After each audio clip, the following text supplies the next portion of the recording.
Cancer کے بارے میں کچھ گفتگو کا حکم دیا گیا ہے، تو اس کے بارے میں یہ ایک پرانا مضمون ہے، اس میں سے چیزہ جستہ میں آپ کی خدمت میں کچھ عرض کرتا ہوں۔ سائنسی تحقیق کے مطابق کینسر پیدا ہونے کے 5 اسباب ہیں۔ Number 1، X rays, gamma rays اور دیگر اشعاعی یعنی ریڈیشن سے نکلنے والی شعاعیں خلیے کے پیٹ کو متاثر کرتی ہیں، جس سے اس کی غیر طبی تقسیم ہو جاتی ہے اور سیل میوٹیٹ ہو جاتا ہے۔ میوٹیٹ کا مطلب ہوتا ہے اس کی اس کی جو قسم ہے وہ تبدیل ہو جاتی ہے، اور میوٹیشن یہ ہوتی ہے کہ اس کی حیات ہی ہر لحاظ سے تبدیل ہو جاتی ہے۔ اور جب مختلف طرح کے کیمیکل، کیڑے مار دوائیاں اور پودوں پر چھڑکے جانے والے سپرے، زہریلی گیسیں بھی آئنز کو متاثر کر کے سیل کو نوعی طور پر بدل دیتی ہیں۔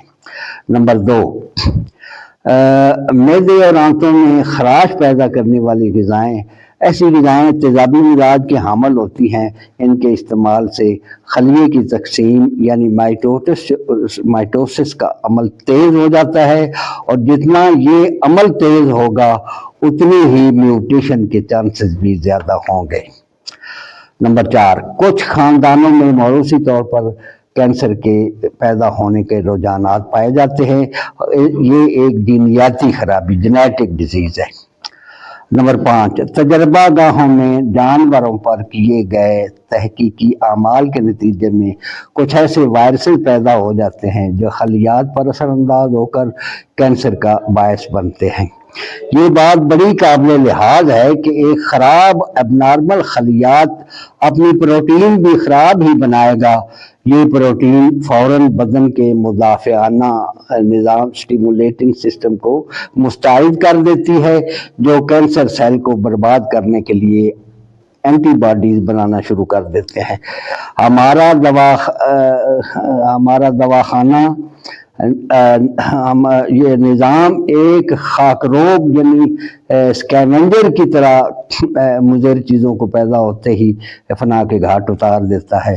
البتہ وہ لوگ جن کا یہ مدافعانہ نظام کمزور ہوتا ہے، یا وہ حضرات جنہوں نے امینو سپریسنٹ میڈیسن، قوت مدافعت کو دبانے والی دوائیں کھا کر اپنی فطری قوت مدافعت کو، اپنی عملیت کو، اپنی مناعت کو کمزور کر لیا ہوتا ہے، وہ اس مرض کا آسان شکار ہوتے ہیں۔ یہ انگریزی طریقہ علاج میں آج تک کی تحقیق کے مطابق کینسر کے یہ اثرات ہیں کہ سیل 4 قسم کے ہوتے ہیں، اور یہ چاروں سیل مل کر جو خلیات جو بناتے ہیں، انسجہ بناتے ہیں، وہ مل کر بدن کا نظام جو ہے وہ پورا کرتے ہیں۔ اب ایک سیل میوٹیشن جو ہے، اب یہ اس کی تقسیم ہے، وہ ہر وقت خربوں سیل جو ہے آپ کے جسم میں ہر وقت 1 سے 2 ہوتے جاتے، 2 سے 4 ہوتے جاتے، یہ اس کی تقسیم ہے۔ اور جتنی لیونگ جو چیزیں ہیں نا، جاندار چیزیں، ان میں بڑھوتری، ان کی پیدائش، ان کا جو ہے وہ اسی میں مضمر ہے کہ وہ تقسیم ہوتے ہیں، سیل تقسیم ہوتے جائیں گے اور بڑھتے جائیں گے۔ بڑھوتری یہ تقسیم کا عمل، پیدائش در پیدائش کا عمل ہوتا ہے۔ اب یہ جب 2 سیل جو ہے 2 ایکول ایک طرح کے اس میں وہ تقسیم ہوگا، ایک طرف آئے گا، تو وہ اس کے آگے جو اس کے اولاد بنے گی وہ بھی اسی طرح کی ہوگی۔ اچھا، اب اس میں ہم یہ بلیو کرتے ہیں کہ یہ بہت سے سیلز ہیں جو یہاں مطلب ہے کہ ہر جگہ پر موجود ہوتے ہیں۔ اچھا، یہ جو کچھ ہم کھاتے ہیں اس سے بلڈ بنتا ہے، بلڈ جو ہے، بلڈ سٹریم پوری کی پوری جو ہے وہ اپنی جسم میں جاتی ہے، اور اس میں شبنمی ترشحوں کی شکل میں وہ جو ہے اس کی غذائیت جو ہے وہ انٹر سیلولر کیویٹیز سیل کی مابینی خلاؤں کے درمیان وہ پھینک دی جاتی ہے۔ وہاں پر سیل اپنی ضرورت کے مطابق اس غذا میں سے کچھ لے لیتے ہیں، اور وہ وہاں اس پول میں وہ غذا جو ہے وہ مسلسل رہتی ہے۔ یہ اچھا سیل کے باہر یہ جو ہے نا، یہ جیسے کرنل صاحب نے اس کو تفصیل بتایا تھا کہ یہ جو ہے نا، یہ اس کی یہ سیل میمبرین ہے. یہ میمبرین ایک بڑی شعوری قسم کی، یعنی بہت جانتی ہے ہر چیز کو کہ کس کو میں نے الاؤ کرنا ہے کہ وہ اندر آئے، اور کس کو میں نے ریجیکٹ کرنا ہے کہ اس کو باہر اندر نہیں آنے دینا. اس کے یہاں پر جگہ اس میں بہت سے پورز ہیں، اور ان سوراخوں، ان پورز کے ذریعے سے اس اپنے مطلب عضلاتی سیل جو ہے اس کی جھلی عضلاتی چیزیں ہی کو اندر آنے دے گی.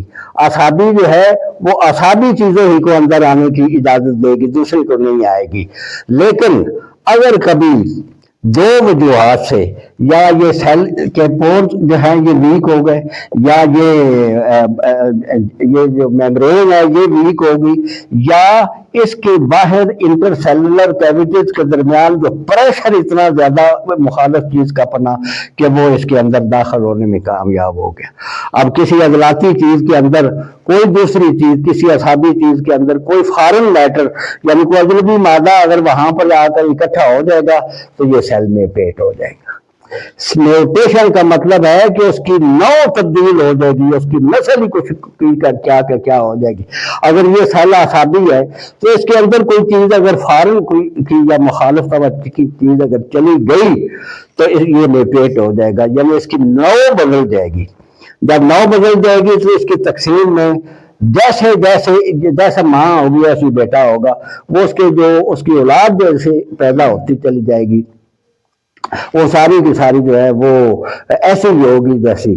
اگر اس میں کوئی ایسا مادہ موجود ہے جو انفیکشس ہے، جو سمیت رکھتا ہے، جو زہریلا ہے، تو وہ جو سیل کے اندر جو میوٹیشن ہوگی وہ زہریلی ہوگی، اور وہ اس کے جو اولاد بنے گی وہ سارے میوٹیٹ ہوتے ہوئے ویسے ہی بنتے چلے جائیں گے جیسے یہ ہے. ان کا ایک جگہ پر اجتماع کر جانا، ایسا بھی ہوتا ہے کہ وہ نہ اجتماع کرے، لیکن اگر وہ کسی جگہ پر ایک جگہ پر اجتماع کر جاتی ہے تاکہ بدن باقی جو مضر اثرات ہیں اس کے بدن اس سے محفوظ رہے، تو اس کا نام کینسر ہے. اچھا، اور یہ مطلب ہے کہ اچھا اس میں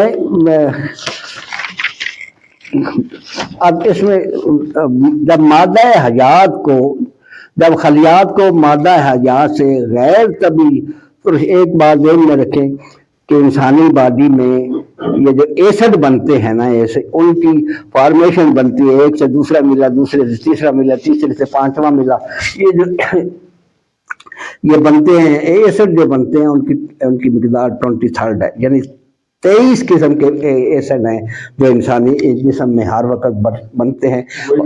امین ترش تیزابی ماحول ملتا ہے تو کسی مقام پر تقسیم در تقسیم یعنی مائٹوسس کے مراحل میں خرابی سے خلوی قسم کی تقسیم غیر منظم اور غیر معتدل ہو جاتی ہے. اس کے نتیجے میں خلیے کے اندر ایک نوعی تبدیلی واقع ہوتی ہے. خلیے کے اندر ایک عضو میں ایک عضوی خرابی واقع ہو جاتی ہے، جس کے نتیجے میں تقسیم کا تناسب بگڑ جاتا ہے، اور خلیے کے اندر اعضاء عدم موافقت کی وجہ سے عضوی الحاق ختم ہو جاتا ہے، نتیجہ سے ان کا بانڈ ختم ہو جاتا ہے. اس سے ایٹم بھی ایٹم تک متاثر ہوتا ہے اسے، اور اس میں سے 2 الیکٹران بکھر جاتے ہیں اور غیر منظم ہو جاتے ہیں. ان اعضائے خلیات کو فری ریڈیکلز کہا جاتا ہے. اسی سے ایک جینیاتی تبدیلی واقع ہوتی ہے، جس جین کی توڑ پھوڑ سے خلیے کا ہر طرح کا کنٹرول بے نظم اور بے ربط اور بے ترتیب ہو جاتا ہے. جب کوئی خلیہ جینیاتی شکستگی کا شکار ہو جاتا ہے تو بدن کا خود کار نظام یعنی جو سیلف ریگولیٹری سسٹم ہے اور آٹو ایمیون سسٹم ہے، اس کو فنا کے گھاٹ اتار کر، جوئے خون میں بہا کر، جگر کے جہنم میں جلا کر، تلی کے قبرستان میں دفن کر دیتا ہے. بالکل اسی طرح ہے یہ سارا نظام جو ہے نا،